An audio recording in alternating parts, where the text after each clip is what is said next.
Modern सासू माँ शारदा जो कि शहर में रहती थी, वो चाहती थी कि उसका घर बिल्कुल वैसा ही हो जैसे कि उसने डिजाइन किया था।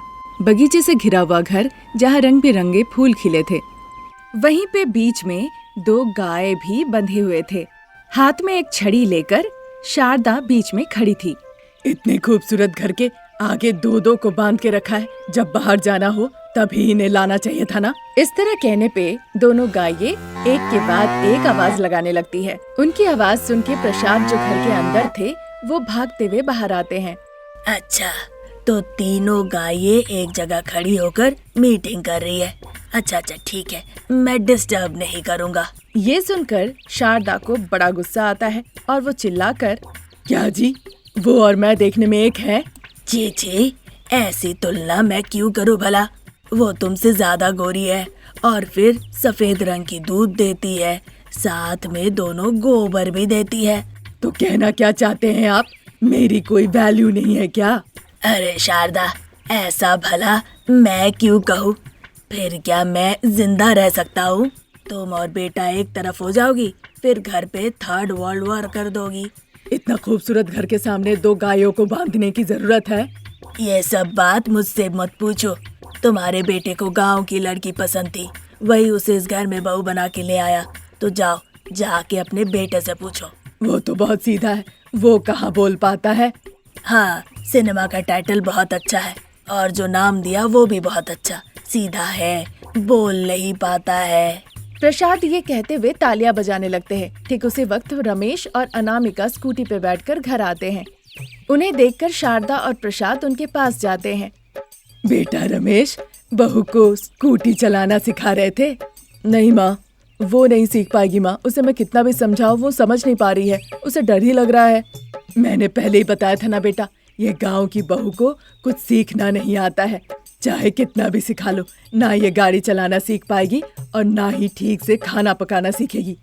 शारदा जब इस तरह से कह ही रही थी, अनामिका चुपचाप सर झुका के वहाँ खड़ी थी। प्रसाद समझ जाते हैं कि बहू काफी डर गई है। इस तरह अगर तुम लोग दोनों मिलके डांटोगे तो वो डरेगी ही ना। उसके मन में इंटरेस्ट कैसे पैदा होगा?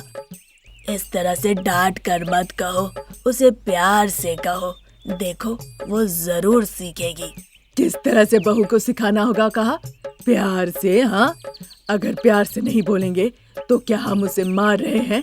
उसी को सीखने की इच्छा नहीं है, उसी के मन में डर है, डर। मुझे 2 व्हीलर चलाना आता है माँ जी। इतना कहकर वो शारदा को बैलगाड़ी दिखाती है जो कि घर के पीछे तरफ रखी हुई थी। वो देखकर शारदा को समझ नहीं आता है कि वो हंसेगी या रोएगी। क्या वो 2 व्हीलर है? माँ जी, उसके तो 2 ही चक्के हैं ना, तो 2 व्हीलर ही हुआ ना। क्या कहते हैं पिताजी? हाँ बहू, बिल्कुल। शारदा तुम ही बोलो। स्कूटी के 2 चक्के होते हैं तो 2 व्हीलर हुआ। अब इस गाड़ी में भी तो 2 ही चक्के हैं, तो ये भी तो 2 व्हीलर हुआ ना। बहू तुम एकदम सही कह रही हो। चाहे कुछ भी हो, अनामिका को तो डर लगता है।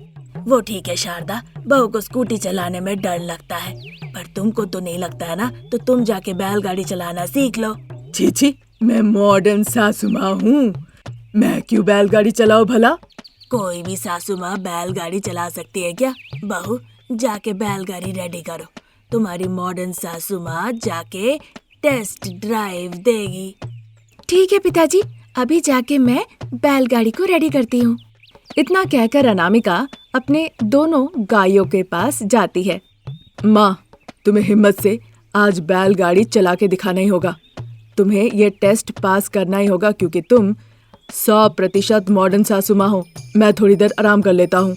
इतना कहकर रमेश घर के अंदर चला जाता है। शारदा को कुछ समझ में नहीं आता है। वो मन ही मन सोचती है, मैं गांव की बहू को इस तरह से कह दी ना, इसीलिए वो नाराज हो गए और मुझे इस काम में फंसा दिए। मुझे बैलगाड़ी चलानी आती ही नहीं। बाहर से तो मैंने बड़ी बड़ी बातें फेंक दी, पर अंदर से तो मुझे बहुत डर लग रहा है। Please God save me. इधर वो सोच रही थी, उधर अनामिका बैलगाड़ी लेकर घर के बाहर खड़ी थी। पिताजी, बैलगाड़ी तैयार है, माँ जी को बोलिए देर ना करें। अरे बहू, तुम्हारी मॉडर्न सासू माँ एकदम रेडी है, वो आ रही है। इस तरह कहने के बाद प्रसाद शारदा को साथ लेकर बैलगाड़ी के पास आते हैं। गायों के सामने खड़ी होकर शारदा हाथ जोड़ के गायों को नमस्ते करती है। गायों को देवी कहते हैं। मैं अगर कभी आपको डांटी हूँ तो मुझे माफ कीजिएगा। बस मुझे मदद कीजिए, मुझे डराइएगा मत, थोड़ी सी मदद कीजिए बस। इस तरह जब शारदा गायों के सामने खड़ी होकर विनती कर रही थी, उनमें से एक गाय मन ही मन सोचने लगती है, इससे पहले तुमने मुझे रुलाया है, अब मुझे मौका मिला है, देखो मैं तुम्हें कैसे मजा चखाती हूँ। शारदा बैलगाड़ी के ऊपर चढ़ जाती है और हाथ में रस्सी पकड़ लेती है। अनामिका शारदा बैलगाड़ी में बैठ जाते हैं। चलो अब शारदा। प्रसाद के कहने पर शारदा गायों को देखते हुए, अरे गाय अब आगे बढ़ो। कहने के बावजूद दोनों गायें वहीं पे खड़ी रह जाती है, हिलती नहीं। ये देखकर अनामिका और प्रसाद हंसने लगते हैं। अरे मेरी गाय, मेरे पति और गांव की बहू के सामने मेरी इज्जत लेना चाहती हो, अब आगे भी बढ़ो। इस तरह शारदा दोबारा कहती है, लेकिन उसके बावजूद दोनों गायें एक ही जगह खड़ी रहती है, हिलती नहीं। अरे बहू, वैसे भी ये तुम्हारी गायें हैं, मेरी बात नहीं सुन रही है, क्या कहूँ जिससे ये गाय हिले। ये कहने के दौरान प्रसाद बीच में कहने लगते हैं, अरे शारदा, इसमें कहने का क्या है, एक छड़ी लगाओ, वो जरूर सुनेंगे। इस तरह कहने पे शारदा को लगता है कि हाँ ये तो सही है। वैसे ही शारदा एक छड़ी लगाती है, दोनों गायें भागने लगती है। शारदा रस्सी पकड़ लेती है और खड़ी हो जाती है। अब शारदा घबराई हुई परेशान, अरे राइट चलो, राइट कह रही हूँ, राइट राइट राइट चलो, अरे मेरी गाये, राइट चलो राइट। इस तरह वो चिल्लाती है और दोनों गाय आगे तरफ भागने लगती है। गाड़ी में बैठे प्रसाद और अनामिका शारदा की हरकतें देखकर बहुत हंसते हैं। शारदा तो बहुत डरी हुई होती है, बहुत घबराई हुई होती है। अरे बहू, मैं हाथ जोड़ती हूँ, इन गायों को पहले रोको। इस तरह से विनती करने पर अनामिका गाड़ी से कूद के गायों से भी तेज भागते हुए आगे आती है और सामने आके खड़ी हो जाती है। अनामिका को सामने देखकर दोनों गाय वहीं पे रुक जाती है। तब जाके शारदा की जान में जान आती है।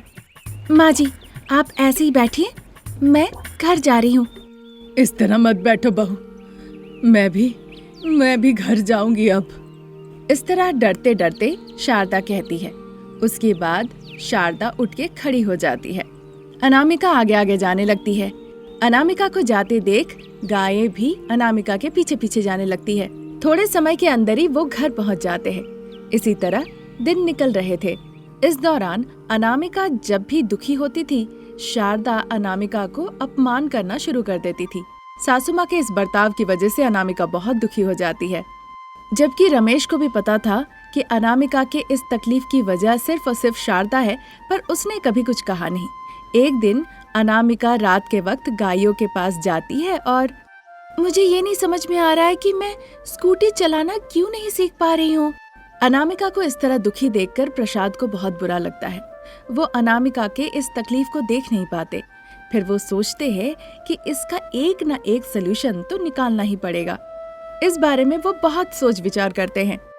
ठीक उसके अगले दिन बिल्कुल रास्ते के ऊपर मॉडर्न सासू माँ शारदा स्कूटी के ऊपर चढ़ जाती है और गांव की बहुरानी अनामिका बैलगाड़ी पे चढ़कर रस्सी पकड़ के रेडी हो जाती है और प्रसाद के हाथ में होता है झंडा।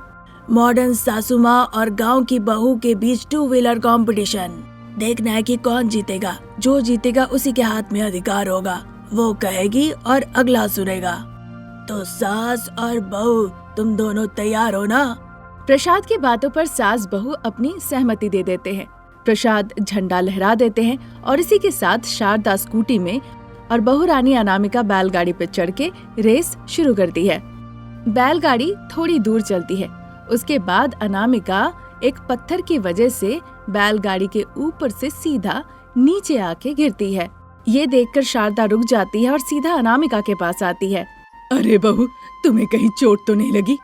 नहीं माँ जी, आप जाइए। नहीं बहू, लेकिन हमारे बीच में प्रतियोगिता की क्या जरूरत? हम जरूरत के हिसाब से तो सीख सकते हैं ना। इतना कहकर शारदा अनामिका को स्कूटी पे बैठाकर घर ले आती है। गाय बैलगाड़ी लेकर लौट आती है। बाप बेटा देखते हैं कि सास बहू दोनों स्कूटी में बैठकर घर लौट के आ रही है। अरे, इस तरह सास बहू एक साथ आएंगी तो हम अधिकार किसे देंगे? ना अधिकार ना कुछ, पहले ये बताइए, हमारे बीच कंपटीशन करवाने की क्या जरूरत? कोई ना कोई तो प्रतियोगिता जीतेगा ही। आज से मैं बहू को सब कुछ सिखाऊंगी। इतना कहकर बड़े ही प्यार से अनामिका को घर के अंदर लेके जाती है। दोनों को एक साथ घर के अंदर जाते देख प्रसाद बहुत खुश होते हैं। फिर प्रसाद दोनों गायों को ले जाकर उन्हें खूंटे से बांध देते हैं। सास बहू दोनों मिलजुल के आखिरकार 2 व्हीलर की ड्राइविंग सीख ही लेती है। आज यहीं तक। नई कहानी लेकर हम बहुत जल्द हाजिर होंगे। अगर आपने अभी तक हमारे चैनल को सब्सक्राइब नहीं किया है तो जरूर कर ले। Thank you for watching. गांव के सभा स्थल के पास सभी लोग मौन खड़े हुए थे। शारदा भी वहां पर खड़ी हुई थी। फिर पंडित जी पूरी बात बताते हैं। गांव वालों, गांव की प्रधान, इस सीताराम मंदिर की ट्रस्टी शारदा मैडम ने बहुत सेवा की है। अब उनका बेटा रमेश 20 साल का हो चुका है। कुंडली के अनुसार उसके पिता से खतरा है और ये खतरा पूरे गांव पे भी आ सकता है। तो इसके लिए क्या कोई इलाज नहीं है पंडित जी? क्यों नहीं है, जरूर है। जो मैं कहने वाला हूँ बड़े ध्यान से सुनिएगा। 10 सालों के लिए ये राम मंदिर हमें बंद रखना होगा। अभी रमेश की उम्र 20 साल है। जब तक वो 30 साल का ना हो जाए हमें इसे बंद रखना होगा। तब जाके शारदा की शादी बचेगी और ये गांव भी खतरे से मुक्त हो जाएगा। आप लोगों का क्या कहना है? पंडित जी के इस तरह से कहने पर सभी लोग अपनी मंजूरी दे देते हैं। फिर गांव के सीताराम मंदिर को बंद कर दिया जाता है। 10 साल निकल जाते हैं। गांव की प्रधान शारदा अपने 2 तल्ले मकान में रहा करती थी और उस 2 तल्ले मकान में खड़ी होकर उस राम मंदिर को देखा करती थी जिसमें अब काफी धूल जम चुके थे। तभी एक दिन घर पे प्रसाद सोफे पे बैठे हुए थे। अनामिका कॉफी बना के उनको लाके देती है। पिताजी, क्या मैं आपसे एक सवाल कर सकती हूँ? देखो बेटा, तुम्हें राम सीता बहुत पसंद थे, इसीलिए तुम मूर्ति लाके उन्हें घर पे पूजा की। मैंने कुछ नहीं कहा। अब राम सीता मंदिर के बारे में मुझसे कुछ मत पूछो। मुझे कुछ नहीं पता है।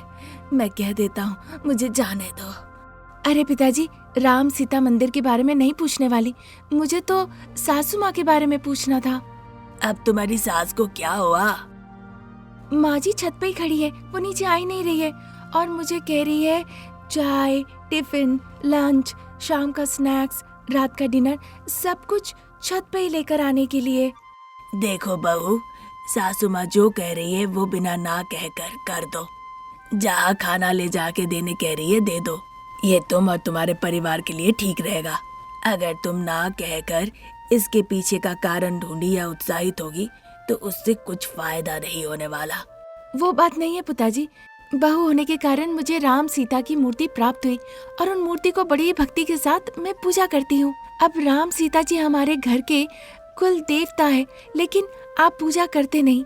फिर छत पे खड़े होकर बंद पड़े हुए मंदिर को इस तरह से क्यों देखना? देखो बहू, मैंने तुम्हें हिंदी में कहा, संस्कृत में नहीं। अपनी सास को छोड़ दो, उसे अपने हाल में अपनी दुनिया में छोड़ दो। मुझसे पूछ लिया, पर ये बात जाके बेटा रमेश से कह मत देना और ना ही जाकर अपनी सासू माँ से, वही बेहतर होगा। इतना कहकर वो कॉफी पीते हैं और वहाँ से चले जाते हैं। शारदा जो छत पे थी वो बड़े ही उत्साहित होकर राम सीता के मंदिर को देख रही थी। तभी पंडित जी का फोन आता है। कहिए पंडित जी। पंडित जी फोन पे शारदा से कहने लगते हैं, मैडम, हम जिस पल के इंतजार में थे वो आ गया है। बिल्कुल 10 दिनों के बाद रमेश अब 30 साल का हो जाएगा। उस दिन राम सीता जी की शादी करा के हम मंदिर को फिर से खोलेंगे। मुझे याद है पंडित जी, पर मेरे पति के प्यार के लिए 10 सालों तक मंदिर को बंद रखकर क्या मैंने सही किया? 10 सालों तक मंदिर बंद रख के अच्छा ही किया है। आपने रमेश की शादी अनामिका से कराई, दोनों की कुंडली भी मिली और वो आपकी बहू बन गई। और किस्मत देखिए, बहू अनामिका सीताराम की भक्त निकली। हमारा प्रार्थना करना और आसान हो गया। ठीक है पंडित जी। इतना कहकर शारदा फोन रख देती है। तब तक अनामिका जूस लेके सासू माँ शारदा को देने के लिए छत पे आती है। माँ जी, आपके कहे मुताबिक मैं जूस ले आई हूँ। उसे रखकर तुम अभी जा सकती हो। माँ जी, लेकिन वो बात नहीं है। बहू, मुझे गुस्सा मत दिलाओ। अभी तुम जाओ, मैं कुछ खास काम कर रही हूँ, मुझे परेशान मत करो। तो क्या वो खास काम छत पे खड़े खड़े सीताराम के मंदिर को देखना ही है क्या माँ जी? देखो बहू, मुझसे गुस्सा कंट्रोल नहीं हो रहा है। तुम अब यहाँ से जाओ, जब मैं बुलाऊं बस तभी छत पे आना। आलतू फालतू वजह लेकर छत पे मत आया करो कि कपड़े सुखाने हैं, कपड़े उतारने हैं, छत साफ करना है, पटाखे सुखाने हैं। ये सब बार बार बहाने मत दो। माँ जी एक बार। अनामिका इस तरह से कहने पर शारदा को बड़ा गुस्सा आता है और वो जूस ग्लास फेंक देती है। ये देखकर अनामिका बिना कुछ कहे चुपचाप वहाँ से चली जाती है। शारदा गुस्से से फिर से सीताराम मंदिर की तरफ देखने लगती है। अनामिका घर के अंदर चली जाती है। मैंने सुना माँ जी पंडित जी को ठीक है कहते हुए। इसका मतलब है मंदिर बंद होने के पीछे का कारण पंडित जी भी अच्छे से जानते हैं। अब मुझे कुछ करना होगा ताकि मैं पंडित जी से एक बार मिल सकूं। इस तरह सोचते हुए वो फिर ऊपर आती है। उसे देखकर शारदा को बड़ा गुस्सा आता है। बहू तुम फिर ऊपर आई हो, अब मैं तुम्हारा सर फोड़ दूंगी। वो बात नहीं है माँ जी, राशन का सामान खत्म हो गया है, मैं वो लेने जा रही हूँ। घर पे ससुर जी नहीं है? नहीं है माँ जी, खास काम है कहकर वो बाहर चले गए। तो रमेश क्या कर रहा है? कुछ काम है कहकर वो दरवाजा बंद करके रखे हैं। बहू जो मैं कह रही हूँ ध्यान से सुनो। तुम्हें सामान चाहिए, तुम बाजार जाओगी और सामान लेके सीधा घर पे आओगी। तुम अगर कहीं रुकी या फिर बंद मंदिर के बारे में किसी से पूछा तो याद रखना आज तुम्हारा आखिरी दिन होगा यहाँ पे। ठीक है माँ जी, मैं जा रही हूँ और बाजार से सामान लेकर आऊंगी। इस बीच में बंद मंदिर के बारे में किसी से रुक के कुछ नहीं पूछूंगी। जाओ। इतना कहकर अनामिका वहाँ से चली जाती है। फिर शारदा बंद मंदिर को देखने लगती है। शारदा की बहू अनामिका चलते चलते सीताराम मंदिर के पास पहुँचती है, जिस पे बहुत धूल पड़े हुए थे। वो चारों तरफ देखती है और मनी मन सोचने लगती है। यहाँ खड़ी होकर माँ जी मुझे नहीं दिख रही है, मतलब माँ जी भी मुझे नहीं देख पा रही होंगी। ऐसा सोच ही रही थी कि तभी मंदिर के पास गंदे फटे हुए कपड़े पहनकर रमन नाम का एक पागल आदमी अनामिका को देखने लगता है। चली जाओ, यहाँ से चली जाओ। अगर मंदिर वाले लोगों को पता चल गया कि तुम यहाँ पर हो तो वो तुम्हें जीने नहीं देंगे। चली जाओ, यहाँ से चली जाओ, यहाँ से चली जाओ। मंदिर के लोग कहाँ है? वो लोग आखिरकार वो लोग कौन है और मंदिर क्यों बंद किया? क्यों तुम मंदिर के बारे में इतने सवाल पूछ रही हो? तुम्हें जीना नहीं है क्या? चली जाओ, यहाँ से चली जाओ। इतना कहकर रमन वहाँ से भागने लगता है। अनामिका उनका पीछा करने लगती है। रमन तेज भागने लगता है ताकि अनामिका उसे पकड़ ना सके, पर अनामिका को लगता है कैसे भी वो रमन को पकड़ लेगी और बंद मंदिर के पीछे की वजह वो पूछेगी। पर अनामिका को ये नहीं पता था कि शारदा पागल रमन और उसके पीछे पीछे अनामिका को भागते हुए देख रही थी। उधर अनामिका भागते भागते थक के रुक जाती है। ये पागल आदमी तो मुझे नहीं मिलेगा लगता है, पंडित जी को ढूंढना होगा। ये सोचकर वो सीधा पंडित जी के घर पे चली जाती है। अरे आप शारदा जी की बहू है ना? हाँ पंडित जी, मुझे माफ कर दीजिएगा, पर मुझे एक वादा कीजिए। यहाँ पे तुम आई हो इस बारे में शारदा जी को नहीं पता ना? हाँ पंडित जी, उन्हें नहीं पता और आप भी उन्हें मत बताइएगा, पर मुझे एक वादा कीजिए। मुझे पता है तुम मुझसे क्या सवाल पूछना चाहती हो, मैं बस एक ही बात कह रहा हूँ। जरा ध्यान से सुनना। इस मंदिर की हेड तुम्हारी सास है और इस मंदिर में रहने वाले राम सीता भी तुम्हारी सासू माँ के बहुत करीब है। पर इसके पीछे की वजह क्या है? चिंता मत करो, श्री राम नवमी के दिन तुम्हें सब पता चल जाएगा। अभी तुम जाओ। इतना कहकर पंडित जी घर के अंदर चले जाते हैं और दरवाजा बंद कर देते हैं। अनामिका भी वहाँ से चली जाती है। इसी तरह दिन निकल रहे थे। फिर श्री राम नवमी का दिन आता है। पंडित जी घर पे आते हैं। देखते हैं गेंदा फूल के माला से पूरा घर सजाया हुआ है। सभी लोग नए कपड़े पहने हुए हैं। शारदा मैडम, आज रमेश पूरा 30 साल के हो जाएंगे। आपको राम सीता जी की शादी करानी चाहिए। आपने मंदिर साफ किया क्या? किया है पंडित जी। तो क्या सास बहू बाप बेटा शादी के कपड़े लिए हैं? हल्दी चावल देकर आशीर्वाद देना होगा, साथ ही मंगलसूत्र भी तो चाहिए। सब हो गया है पंडित जी। शारदा मैडम, ये हल्दी चावल और रेशम का कपड़ा सर पे रखिए और ध्यान से चलते हुए जाइए ताकि कुछ भी रास्ते पे अचानक से गिर ना जाए। अच्छा ठीक है पंडित जी। शारदा हल्दी चावल और रेशम का कपड़ा लेकर मंदिर तक जाती है। शारदा और उसका पूरा परिवार मंदिर के सामने खड़े होकर हाथ जोड़ के प्रणाम करते हैं। पंडित जी वहाँ मंत्र पढ़ने लगते हैं। शारदा मैडम इस गांव की प्रधान, इस मंदिर की ट्रस्टी, इन्होंने मंदिर का बहुत सेवा की है।